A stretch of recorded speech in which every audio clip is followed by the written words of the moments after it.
This is the first in a series of Tustin history tours, and we've zeroed in on one of the most well-known and well-appreciated barbershops in town, Louie's. I have with me his friends, Angie, Donna, and Tony Coco. And we'd like to start this out by asking Louie about how did you get here? What motivated you to come to America? Mostly was because I grew up during the war and we didn't have no work or no nothing, and also as soon as I had a chance that United States granted us the will to come to the United States because of refugee of the war, we had the privilege before anybody else. My father decided, for me to go because he will not send my sisters that were older than me. So I was the one to come because my other older brother was a barber. He was a policeman, so I was the barber. And so he sent me over here, and I went to Detroit, Michigan. And I got over there on Friday morning, and I started working Monday morning. I only had 2 days off. I never stopped working, thank God to a good friend of mine from my own town, Franco DiMaggio. He was a very, very important man in Michigan. I don't want to say why, but he was a very, very important man.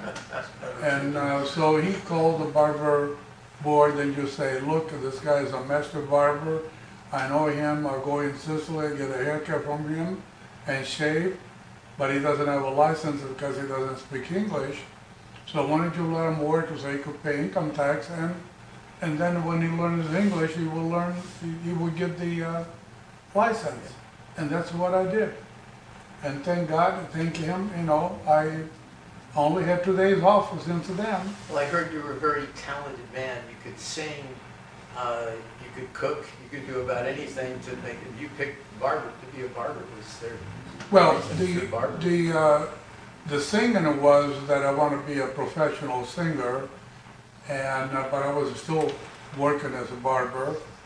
And then when I met my wife, they told me that they didn't want for me to get married, and we already had all the plans to get married within a week. And I just asked for a couple of weeks off, and then I will go back with them, because they wanted to send me to Muskegon, Michigan, which is a retreat for all the people, the music and movie stars and everything, and they wanted me there. And I just said, I want to get married, I want to go for 1 week in honeymoon, and then I'm all yours. They said, no, you cannot do that. Pick up the contract, I rip it off, I threw it to them. I said, you're never gonna meet another woman like my wife every day of the week, Yeah. So I am very happy that I did that. I don't regret. I know that I would have become a singer because I'm still, 85, can still keep a tune. I'm going to tell you, look at pictures of you as a young man. You look like a movie star. You really did. And I'm sure you had a lot of. Did you cut women's hair too, or just men's hair? Yes. You probably had a line of women out there. Well, I did. We had a lot of people coming. Maybe not because of my looks, but because of my haircuts. It was in J.L. Hudson, in Michigan, which is like Macy's over here. Okay. Yeah. So it was about 102 people working in that beauty shop. Wow, that's huge. Wow. We had 96 women and 6 men, in the place. And we also did children up to 12. After 12, they could not come in. Well, when did you establish yourself in Tustin itself, in the barbershop? Then when we got married, my wife's family in 1962, they moved over here, and we got married in 62, they moved over here in Hacienda Heights, and they opened up a restaurant. And so then they wanted for us to move over here, but my wife she didn't want to ask me because she didn't want me to live in my family, to be with her family. Right. And I said, look, I told you what I do. I'm going to go in California. I'm going to see if I like it. If I like it, then I'll let you know. When I came over here and I was in Riverside, I came by car. When I was in Riverside, I started to see the orange grove and an olive tree and everything. I said, my God, this is like Sicily. So when I got into Hacienda Heights, and actually they were living in Pico Rivera, so we got to Pico Rivera. I called my wife and I just say, we're moving. So she was very happy. Yep. But my family couldn't blame it on her. Yep. They had to blame it on me. Well, And taking your mask from you here. So Yeah. you talk with your hands. well, you're circled with some really good friends, people you've done special things with for the community. And first I'd like to ask Tony Coco if you would put in a few words on how and when you met this gentleman and how he's influenced your life.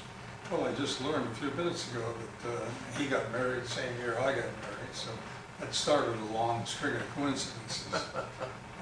We were members of the Tustin Junior Chamber of Commerce, which is what it was called back in the 60s.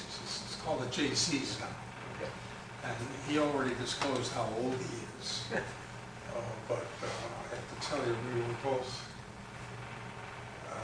elected to the prestigious title of Exhausted Rooster at the same time. Exhausted, yeah, I've heard of that, There's it's a very certain, famous. certain age range where you can no longer be a JC. Yeah. So we were, again, the same year. We have a picture that Louie's been displaying here. The JC's decided to donate the plant to the city hall. And so Louie called me up, or the city clerk called me up. Anyway, we got together and the two of us are planting that plant out in front of where the city hall was on Second Yeah, Street. I think I saw that picture. It's a great picture. Right. So Louis was a handsome young man at the time. And well, Now, handsome old man now. How's that sound? Older. he looks younger than he really is. Really? He's, by far, I don't want to sit next to him. 45? Because Let's there's get to 45. whatever Is that a rough competition life? along those lines, he would win. So, and he's been very, what can I say? He's been a good friend over the years. Yeah. There were times when layoffs and other things happened, and I had a little bit of financial difficulty, and he saw me through Excellent. those That's good. times. So Friends don't have to ask. I'm grateful for a friend like Louis. Donna? And Well, I met these two at the same time. And that was after my son Jason was born in 1989 and had a complication from open heart surgery that left him brain injured. And I found out recently it was my dad that came in and said, do you mind if we hang this sign collecting donations for Jason? And Louis said, no, that's not what we're going to do. We're going to do a fundraiser. So Louis did the fundraiser over at the senior center. We raised, at that time, Louis raised, I think we netted a little over $30,000, close to $32,000, and this is $1990. And it was an amazing event to help Jason get physical therapy. And I'm not talking physical therapy to walk. I'm talking physical therapy to hold his head up and relearn how to make sounds and drink. And then Angie was there as a guest ticket holder. And the police officers' wives and police officers did not know how to feed 300 people at the same time. So Angie jumped up and said, here's the keys to my restaurant, go get all these things, and this is what I want you to do, and we'll meet in the kitchen. And she got them all lined up, and that's how I met the two of these guys in 1990. we happen to be really lucky here. We have a man of Tustin Man of the Year, two Tustin Women of the Year.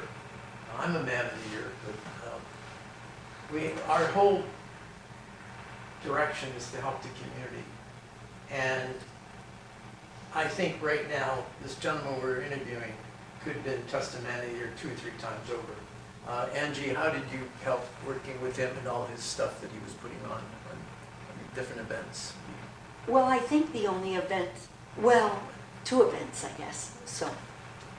So we did the event for Jason, and that was my honor, and I love doing restaurant stuff, and so that night was it was my pleasure and my honor to help Louie and help you to accomplish your goal.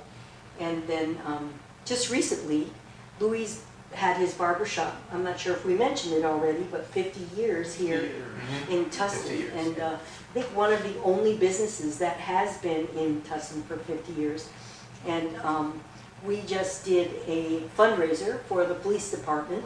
And we did it also at the, not the senior center, at The Clifton Miller. Clifton Miller Center. And I'm not sure how much money we raised, but it was a beautiful, beautiful dinner. And we had, what, about 300 people there? And Well, it was full, whatever that was. yeah, was full. yeah, I think it was a good Sold out, 300, yeah. if not more, sold out. And then Louie took all that money and donated it to the Tustin Police Department. So again, there I am, restaurant stuff, but my honor, I love doing that kind of stuff. And I've never had my hair cut here. I didn't know that you cut women's hair. If I'd known that, I would have been here a long time ago.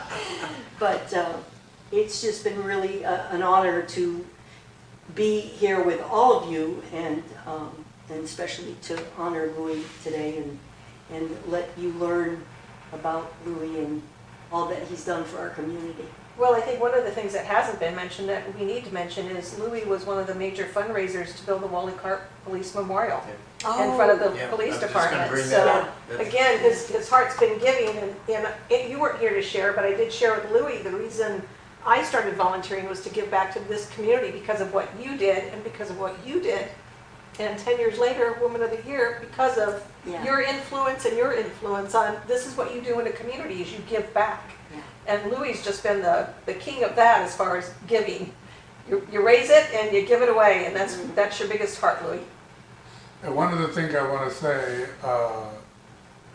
about Angie, that when we did the fundraising, besides teaching the girls how to serve, she was the biggest donor. She gave me $500 check, and then she got out of from the restaurant to be over there and to help me and everything. And that's one thing that I never gonna forget. Well, one of the things that I got involved with Louie was Tony kept saying to me, you gotta get your hair cut over there. I mean, how many years did you tell me that? And Tony sat right next to me at the board meeting. You're a little slow about some Yeah, I'm a things, little but- slow myself. Well, it just so happened that the barber that was downtown, I happened to be related to, and I didn't know that until we got talking to, so I was trying to keep the money in the family, but he passed away, and I said, hey, let's give Louie a shot. I'll never leave. I'll never leave.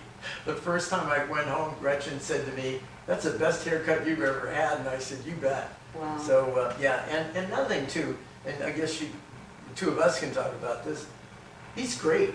He's got stories, he goes on, you come in, you're comfortable, you relax, you know you're gonna get a great haircut, number one. One thing I gotta warn you about though, if you want Louie to sing, he will. If you don't mention All Day La to him. What was that again? All the Oh, okay, yeah. I was That's in here Domenico with- Modugno, multi-millionaire. He become multi-millionaire all over the world. I'm sorry. You're interrupting my talk. What's the matter, you? Two Italian guys, there you That's go. the Two Italian. Italian guys. When I'm in the chair, I can't help it. I- But I was in here with a friend of mine who was born in Edinburgh, and I had mentioned Louie's singing ability. So, and we were on the way out, and she said, Louie, I want to hear you sing All Day La. He broke into it without Wow, missing a that's beat. great. Yeah. And he did, he sang the thing. And he was ready to go home, you know. Yeah. And if you haven't heard him sing All Day La, you've got a real treat coming. So, So I have a question, because the restaurant in me. So what kind of restaurant did your family open in Hacienda Heights? There was a Milanese restaurant, which there was also the one that you bought from the other guy. The original owner was my brother-in-law, Giuseppe. And it was the He's the same one from, The same one. oh, for crying Wow, out small loud. You world. should know that, wow. So the reason about when you mentioned to cooking is that when I moved over here from Detroit, I couldn't work as a barber because of license again. So I told him, my brother-in-law, I tell you what, if you guarantee me that you give me $50 a week, I'm gonna come over there and work washing dishes. He said, no, you're never gonna wash the dishes. Chef. You're gonna be in the kitchen with me. And that's what happened. I became in the kitchen, what I liked it was to increase the value of the goodness of the plate. So if there was something that I could improve it, I was doing, and people that went crazy over my linguine alla Caruso. Well, But, you're making me hungry you know, already. I know, right? Oh, whoa. And pasta carbonara Ooh, and my linguine favorite. alla Caruso, Yeah. I used to always add something better to become better, you know what I mean? Yeah, that's like To you've done taste here. better. You Yeah. moved above everybody else as far as Yes. the way you treat customers, the way you cut hair, the way you relax people, all that has made a difference in Tustin. You've done a fabulous job here. Tell me one thing too, we talked about earlier when I was in, about before you came over as a child, and the Americans came into Italy, and about your first impressions with Americans coming to Italy. That to me was riveting, and it said a lot. My impression of the demo was that we actually were dancing around when the American came into Sicily, because we knew that they were friendly. We knew they didn't come over there to kill us, And so we were very happy that they were the American and not some other people, I don't want to mention one nationality, but That's fine. but the American people, they were so good. And then, by then, I think I told you that my dad was in the almonds business, Yeah. and he would Yes. buy the almonds on the tree, and then the farm would become ours until we pick up the crop. And after we pick up the crop, then the farm would back again to the owner. And then the Americans come in, and they knock the wall down, and they come in and camp over there. And I fought with the whole regiment over there with a rock, we started rocking. So they finally come and picking me up. They grabbed me, by the time I think I was 8. Yeah. And they come and pick me up and says, just listen, go get your dad and come over here, we want to talk to your dad. So when my dad got over there, he says, how much did you pay for the almonds? And my dad said, how much this? Yeah. And he says, okay, how much profit would you make? And he told him the profit.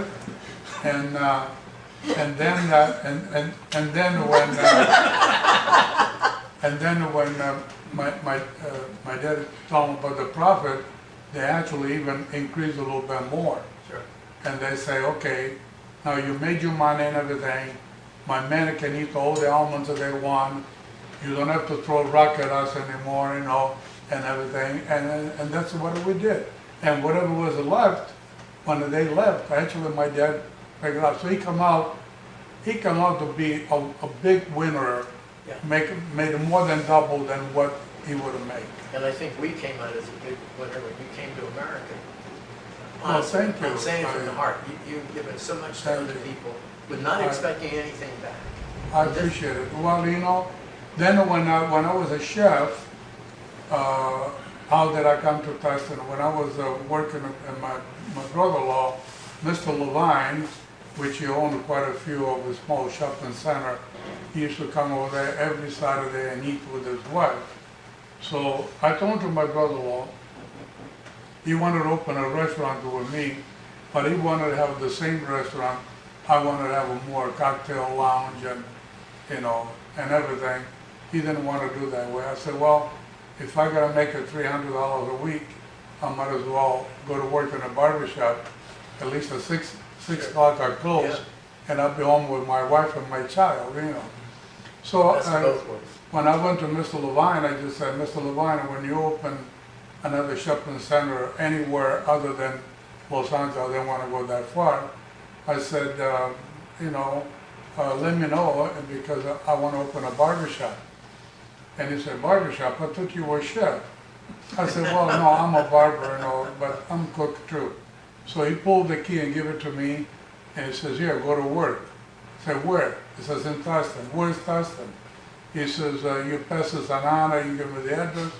I came over here, and I came over here, the first thing I did, I went to the Boston Bull, which now is the Godfather's Lounge. And, which, by the way, I named it the Godfather, you know. And to the owner, I told him, change your name to Godfather, and he did. So I asked Paul, the bartender, says, do you know anything about this barbershop? Yeah, he says, it was always busy, but now it's been closed for 3 months. So the business was all gone. So he encouraged me, and he said, if you want to go in partnership with me, I'll go in partnership. And I said, no, I want to be by myself, because you're not going to make any money. So I came over here and I started working, and my first customer was the guy who used to own the dry cleaner, and I still got the $1 that he gave me for tip, and no, actually it was the $1 for the haircut.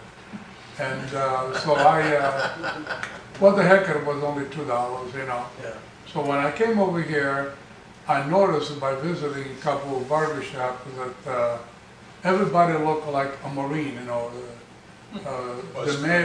the mayor looked like a Marine, and the lawyer looked like a Marine, because that's all they knew how to do. Yeah. So I was doing my cut and blow from the old country, and I came over here and I started giving everybody cut and blow, and don't tell them that it was a style cut. I just charge a regular haircut, $2. After the 6 months, I told Mr. Levine, I'm sorry, I gotta go back a little bit. I told Mr. Levine, can you give me 6 months of rent, and then you give me 19 and a half months? And he said, no, Louis, don't worry about it. No, I won't go. I said, I want to do this professionally. This is my first barbershop that I have, that I own. I manage all the other, but this is our own. I want to have a 6 months, and then if I stay, I sign for the other 19 and a half months. And he said, okay. So I started working. Like I said, the first day I had one customer. When I got home, my wife said, how did it go? I said, good. So the next day I had 2 customers, I figured that's 100% increase. So I said, how did it go? He said, good. The third day was on Saturday, and I made it 4 or 5 people. I said, how did it go? He said, really, really good. And then I said, honey, look, you got too much to worry about me and our child and our house. So you take care of that, and I take care of the business. So don't ask me again, how did it go? So we don't have to talk about the business. Don't ask me about my business. Yeah. Because I didn't want to bring in my problem from the business to home, and I don't believe it. If you have a problem at home, don't bring it to the It's business. a great attitude. I think, I wish more people would do that. It's like my CPA said one time to me, no, not my CPA, someone that I friend, he said, you want to keep your marriage? Don't do your taxes, have somebody else do them. And for me, that worked out well, because you want to keep stress away from a relationship as much as possible. You really So do. the 6 months went by, and I just, by then I've become so popular that I had to hire somebody else. And I got a guy that was an apprentice. He come in, and I taught him how to do style cut and everything. So at the end of 6 months, I told to all my customers, said, okay, I'm going to stay here. Do you like the haircut that I've been giving you? And everybody said, yeah, I hope you don't move. And I said, well, if you don't want me to move, bring your friends over here, send them your brothers, your nieces, nephews, or whatever, And they all really did. They helped me out a lot. They invited me for dinner over their house. Sweet. I was just amazing, how Tustin was so beautiful. I fell in love with Tustin. Was only 6,000 people coming over here. In Tustin, and I was impressed. Which everybody was a Mr. and Mrs. They said Mr. The doctor sent me over Mr. for quality, so everything was a Mr. And I like that because that's the way I grew up in the old country. Yep. You never call another person by the first name. So I signed up for the 19 and a half years. My wife would design all this. Before it was just a strip of wood. My wife would design all this. I had all custom made, Wow. you know, and they install it, and here I am. And those mirrors, like you see, I find out that my sister-in-law, my wife's sister, worked in the company that had made those mirrors. Oh, wow. So this is a treasure mirror for me. That's you an know. interesting thing about Italians, and I'm Irish and Scottish, but I will say Italians do it right. They get together and work together, and their families work together. And that's one of the unique things I think that stays in this country still, where a lot of the different groups have it, they split apart. The Italians, there's two of them right there. You could Three of them. mention- Three of, oh, okay, tell that three. There you go. Yeah, my Yeah. mom. Yeah, they stick together, they really do. Well, I owned an Italian restaurant, does that count? There you go. counts. That was the name of But I like it. Italian Italiano, Yeah. right? Yeah. Yeah, yeah. I wanted to say one more thing about when we had the fundraising for the police to celebrate my 50 years anniversary.